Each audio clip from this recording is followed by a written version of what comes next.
The wind in the high country doesn't just blow, it whispers. It reminds a man of every choice he ever made and every person he ever failed. Silas Thorne was a man who lived on those whispers.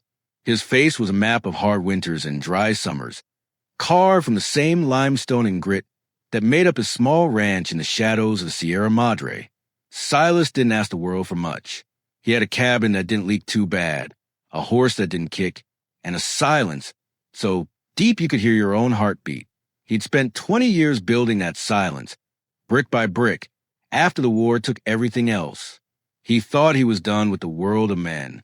He thought the mountains had finally swallowed his name. But the West has a way of finding you, especially when you're trying to hide. It was late October.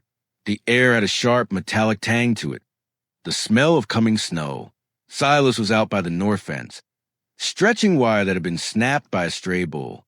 His hands, leather-tough and scarred, worked the pliers with a steady rhythm. And then he heard it. It wasn't a bull. It wasn't the wind. It was a sound that didn't belong in the high country. The stumble of boots on shale. The ragged, wet breathing of someone whose lungs were on fire. Silas didn't reach for his pliers. He reached for the Winchester leaning against the fence post. He didn't lever around, not yet. He just waited. Out here, you didn't go looking for trouble. You let it come to you so you could see its face. She came over the ridge like a ghost escaping the dawn. A woman. Her dress was a tattered ruin of blue calico, stained dark with mud, and something that looked suspiciously like old blood. She wasn't wearing boots, just rags wrapped around her feet, soaked through with the red dust of the canyon. She didn't see him at first. She was looking back over her shoulder, her eyes wide and glassy, fixed on the empty horizon behind her. She tripped, her knees hitting the hard-packed earth with a sickening thud. She didn't cry out. She just stayed there, shivering, her head bowed as if waiting for a blow to fall. Silas lowered the rifle. He felt a cold knot tighten in his stomach. He'd seen that look before, in the trenches, in the eyes of people who'd been hunted, until they forgot they were human. Easy now, Silas said, his voice rusty from disuse. The woman bolted upright. She didn't scream. She just scrambled backward, her fingers digging into the dirt, looking for a weapon that wasn't there. Don't, she whispered. Her voice was a rasp, a broken thing. Please, they're right behind me. Silas looked past her, toward the ridge.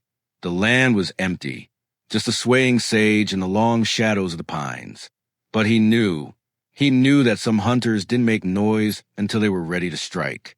There's nobody there, miss, Silas said, stepping forward slow. No sudden moves. Like approaching a spook mare. You're on Thorne land. You're safe. She looked at him then, really looked at him. Her eyes were a piercing, haunted green, buried in a face smudged with soot and exhaustion. She looked at the rifle, then at his hands, and finally at his eyes. And then her eyes rolled back, and she collapsed into the dust. Silas carried her to the cabin. She was light, dangerously light, like a bird with broken wings. Inside, the cabin smelled of old tobacco, pine resin, and the coffee that lived on the back of the stove. He laid her on the narrow cot by the hearth. He didn't ask her name. Names were dangerous. Hope you're enjoying the story, and what is your thought so far? I want to know in the comment. I'll be reading them. Let's continue. Silas sat at the table, cleaning his Winchester. He didn't like the name Blackwood. Everyone in the territory knew it. Julian Blackwood was a man who owned the local mining town, the law, and the souls of anyone unfortunate enough to owe him a dime. If she was running from Blackwood, she wasn't just running from a man. She was running from an empire. Around midnight, she woke up. She didn't startle. She just opened her eyes and stared at the ceiling. Water, she said. He brought her a tin cup. He held her head up as she drank. She took slow, measured sips, as if she was afraid the water was a trick. I'm Silas, he said, setting the cup down. Evelyn, she whispered. She looked toward the door. Is it barred? It's locked, Silas said, and the dog didn't bark. Sleep, Evelyn. The sun is a long way off. But Silas didn't sleep. He sat by the window, watching the moon climb over the peaks. He watched the way the shadows moved. He knew that out here, the real monsters didn't come with claws. They came with badges and banknotes. The next 3 days passed in a strange, heavy quiet. Evelyn didn't talk much. She spent the morning sitting by the fire, wrapped in one of Silas's wool blankets. She watched him work. She watched him mend harness leather, sharpen his axe, and cook simple meals of salt pork and beans. Silas noticed the little things. The way she flinched whenever a floorboard creaked. The way she scanned the perimeter of the cabin every time he opened the door. And the way she clutched a small, leather-bound book to her chest. A ledger she kept hidden under her dress. "You're fixing to stay?" Silas asked on the third afternoon. He was whittling a new handle for a shovel. Evelyn looked at him. The color was coming back to her cheeks, but the shadows in her eyes remained. "I don't have anywhere else to go. If I go to the law, they'll hand me back. If I go to the people, they'll sell me out for the reward." "What did you do, Evelyn?" "A woman doesn't walk across the devil's backbone for a stolen horse." She gripped the ledger tighter. "I didn't steal anything. I took what was mine. My father was Blackwood's accountant. He died 2 weeks ago. Accident, they called it, but he left me this. It's the truth about the mining claims, about the men Blackwood buried in the dark to get his gold." Silas stopped whittling. He looked at the small book. That wasn't paper and ink. In this country, that was a death warrant. "He'll come for it," Silas said. It wasn't a question. "He's already coming," she said. "He won't stop until he burns the world to find me." Silas went back to his work, but his mind was far from the shovel handle. He was thinking about Tennessee.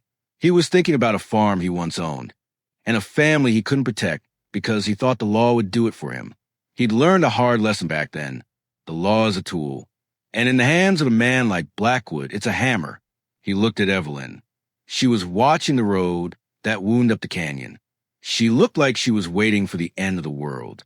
If you're still here listening to Silas and Evelyn's story, it's because you know that out here in the West, there's no such thing as a clean break.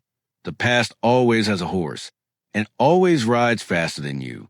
If you want to see how this standoff ends, and hear more stories about the men and women who stood their ground when the world went cold, go ahead and hit that subscribe button.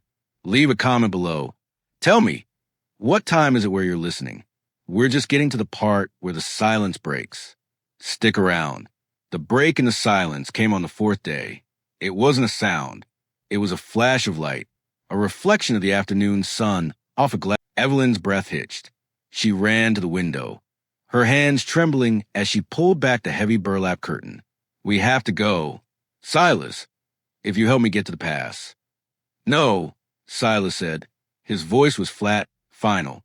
"We aren't running. You don't understand. They'll kill you just for looking at me." Silas walked over to the corner of the cabin. He pulled a heavy canvas cloth off a trunk he hadn't opened in years. Inside was a gun belt, the leather dark and oil-slicked, and a Colt Peacemaker with a grip worn smooth by 1,000 draws. "I've spent 20 years running, Evelyn," Silas said, buckling the belt around his waist. It fit like an old sin. "All it did was make me tired. You can run to the pass, and they'll catch you in the snow. Or you can stand here in a house with thick walls, and we can see what their lives are worth." Evelyn stared at him. She saw a different man. The quiet rancher was gone. In his place stood something older, something dangerous. "Why?" she asked. "Why risk everything for me?" Silas looked at the fire. "Because once, a long time ago, I didn't, and I have to live with that every time I close my eyes. Now, get on the floorboards. The crawl space is dry." "No," Evelyn said. She picked up a heavy iron poker from the hearth. It wasn't much, but her knuckles were white. "I'm done hiding in the dark." The sun dipped below the peaks, turning the canyon into a bowl of purple shadows. And then came the hooves. 3 of them. They didn't hide. They rode right into the yard, their horse's breath frosting in the cold air. They stopped 20 yards from the door. In the center was a man in a fine gray coat and a hat that cost more than Silas's ranch. Julian Blackwood. To his left was a man with a tin star, a deputy named Vance. To his right, a hired gun with a double-barreled shotgun across his lap. "Thorne," the deputy. "Hurry, they're coming," she whispered. her voice cracking. "Open the door, Silas. If they break it down, they'll kill us both." Silas didn't move. He didn't reach for the latch. Instead, he did something she didn't expect. He turned the heavy iron key in the lock, then pulled it out and shoved it into his pocket. "Silas, what are you doing? Let me out." "Listen to me," Silas hissed. The shouts from outside were getting louder. "You want to face them? Then you face the truth first. You give them that book, and you're dead before you hit the saddle. You think a man like Blackwood leaves witnesses? You think that star on Vance's chest means he's going to protect you?" "I don't care," she cried, tears streaming down her face. "I'm scared, Silas. I've never been so scared." "Good," Silas said. "Fear is what keeps you alive. But don't let it make you a fool. You look at me, Evelyn. You look at me and you tell me what you see." She looked. She saw the scars. She saw the eyes of a man who had seen the worst of humanity and survived it. "I see a man who's going to die for a ledger," she sobbed. "No," Silas said, stepping back and drawing the Colt. "You see a man who is finished being afraid. Now, stay behind the stove. That iron will stop a buffalo slug." Silas turned to the door. He didn't open it. He just spoke through the wood. "Vance, you're off your jurisdiction. And Blackwood, you're on my land. That makes you a trespasser. In this territory, I've got the right to bury trespassers wherever I find them." A moment of silence followed. Then, the sound of a hammer cocking. "Have it your way, old man." Blackwood shouted. The first shot shattered the window. Glass sprayed across the floor like diamonds. Silas didn't flinch. He dropped to one knee, leveled the Colt, and fired to the thin wood of the door, right where a man's chest would be if he was trying to kick it in. He heard the shotgun roar. The door groaned. A hole the size of a dinner plate appearing in the center. "Evelyn, now!" Silas shouted. Evelyn didn't hesitate. She grabbed a jar of kerosene from the shelf, smashed it against the base of the door, and tossed a match. The threshold turned into a wall of flame. The men outside scrambled back, the heat forcing them away from the cabin. In that moment of confusion, Silas kicked the remnants of the door open. He stepped into the light of the fire, a silhouette of vengeance. The hired gun was trying to reload his shotgun. Silas didn't give him the chance. 2 shots center mass. The man tumbled backward into the dirt. That left Vance and Blackwood. Vance was a coward. He saw the fire. He saw his partner go down, and he saw Silas Thorne coming at him like a reaper. He turned his horse and spurred it into the dark, disappearing into the pines. But Julian Blackwood didn't run. He stood his ground, his gray coat stained with soot. He drew a small, silver-plated derringer from his pocket. "You're a dead man, Thorne." Blackwood screamed. "I own this valley. I own you." "You don't own the dirt you're standing on," Silas said. Blackwood fired. The small bullet grazed Silas's shoulder, tearing through his coat. Silas didn't even blink. He raised the Colt.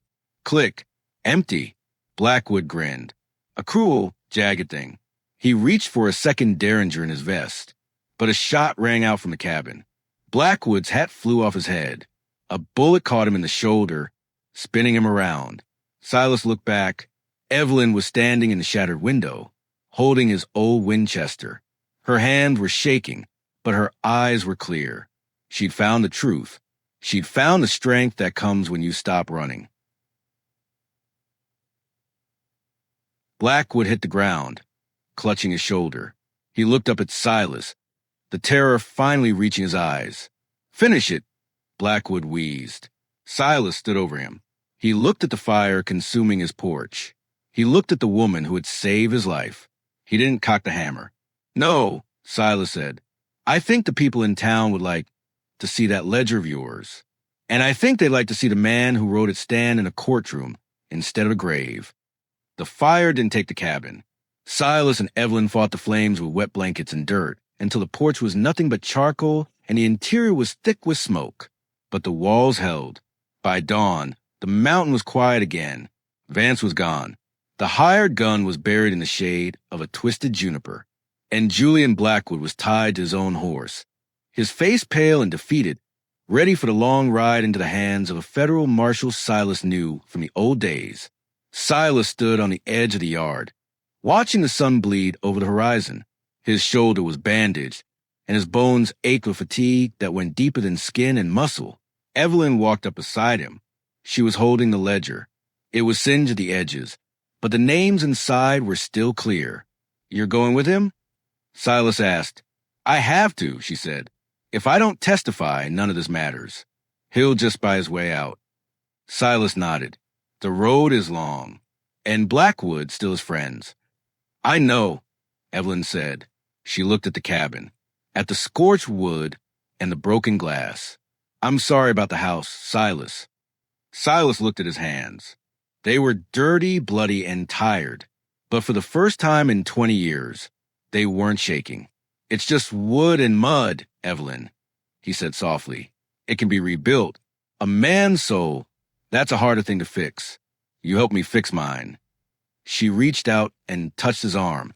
"Will you be here when it's over?" Silas looked out at the vast, unfolding west, a land of ghosts and beauty, a land that broke the weak and tempered the strong. "I ain't going anywhere," he said. "I'm done running." They watched as the sun pulled the shadows from the canyon. It was a new day, a cold one, but the air felt clean. What Silas Thorne didn't know that morning was that the fight was just beginning. Blackwood's empire wouldn't fall with one ledger, and the law in the West was a fickle thing. But as he watched Evelyn ride down the trail, he realized that the truth wasn't something you found in a book. It was something you built, one decision at a time. It was a choice to lock the door and stand your ground when everyone else told you to run. How many of us are living in a cabin with a barred door, waiting for the past to catch up? Maybe the lesson Silas learned is one we all need to hear. You can't find peace until you're willing to fight for it. If this story meant something to you, if it reminded you of the strength buried under your own scars, go ahead and give it a like. Share it with someone who needs to hear that they aren't alone in the dark. And don't forget to subscribe, because out here in the West, the stories don't end. They just keep riding. Until next time, keep your back to the wind and your eyes on the ridge. The sun's coming up soon.